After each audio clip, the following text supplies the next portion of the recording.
اشاعت القراءت YouTube channel کو subscribe کریں اور بیل آئیکن کے بٹن کو کلک کر لیں۔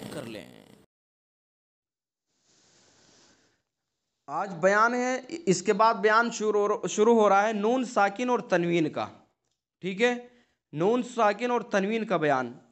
سب سے پہلے ہمیں نون ساکن اور تنوین میں فرق سمجھنا ہے کہ نون ساکن اور تنوین کے اندر فرق کیا ہے، یہ فرق ہمیں سمجھنا ہے۔ ٹھیک ہے، نون ساکن اور تنوین میں فرق یہ ہے، نمبر ایک، نون ساکن کلمے کے درمیان میں بھی آتا ہے اور آخر میں بھی۔ یہ پہلا فرق ہے کہ نون ساکن کلمے کے درمیان میں بھی آتا ہے اور آخر میں بھی آتا ہے، اور تنوین صرف کلمے کے آخر میں آتی ہے۔ یہ پہلا فرق ہو گیا، تنوین صرف کلمے کے آخر میں آتی ہے اور نون ساکن کلمے کے درمیان میں بھی اور آخر میں بھی، دونوں جگہ آتا ہے۔ یہ ہے نون ساکن اور تنوین میں فرق۔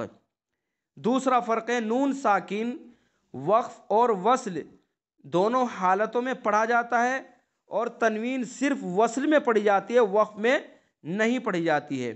یہ دوسرا فرق ہے، یعنی نون ساکن چاہے ہم وقف کریں چاہے ملا کر پڑھیں، دونوں صورتوں میں نون ساکن پڑھا جائے گا، اور تنوین صرف وصل میں یعنی ملا کر کے اگر پڑھیں گے تو تنوین پڑھی جائے گی، اگر وقف کر دیں گے تو پھر تنوین ختم ہو جائے گی۔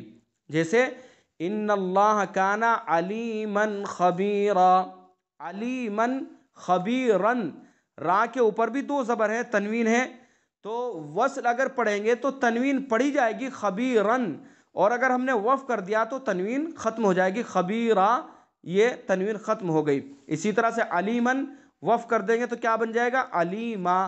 تو دوسرا فرق یہ ہوا کہ نون ساکن کلمے کے درمیان میں بھی آتا ہے اور آخر میں بھی آتا ہے، اور نون ساکن وقف اور وصل دونوں حالتوں میں پڑھا جاتا ہے، اور تنوین صرف وصل میں پڑھی جاتی ہے، وقف میں تنوین ختم ہو جاتی ہے۔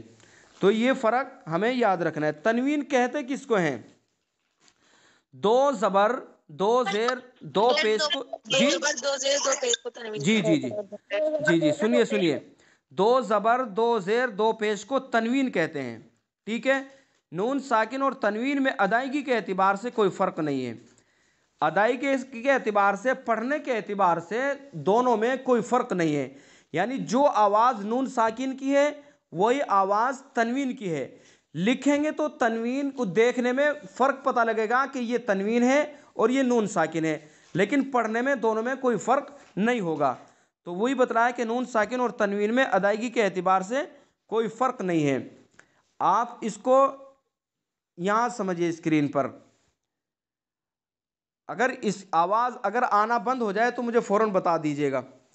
دیکھیے، یہ دو زبر دو زیر دو پیش، یہ تنوین ہے، اس کو تنوین کہتے ہیں، اور نون ساکن اور تنوین میں ادائیگی کے اعتبار سے کوئی فرق نہیں ہے، یعنی جو آواز تنوین کی وہی نون ساکن کی۔ مثلا ہم نے لکھا میم نون زبر من،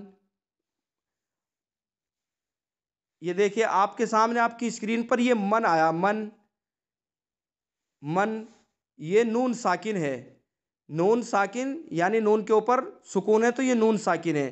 اسی طرح سے تنوین کو بھی میں آپ کے سامنے لکھتا ہوں، پھر آپ سمجھیے،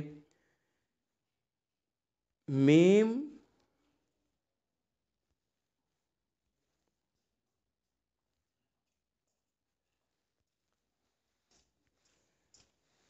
یہ دیکھیے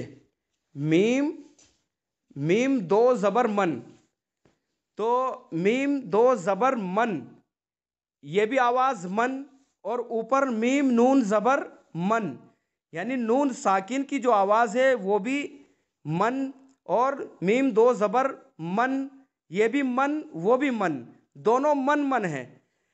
ہم لکھا ہوا اشاعت القراءت یوٹیوب چینل کو سبسکرائب کریں اور بیل آئیکن کے بٹن کو کلک کر لیں۔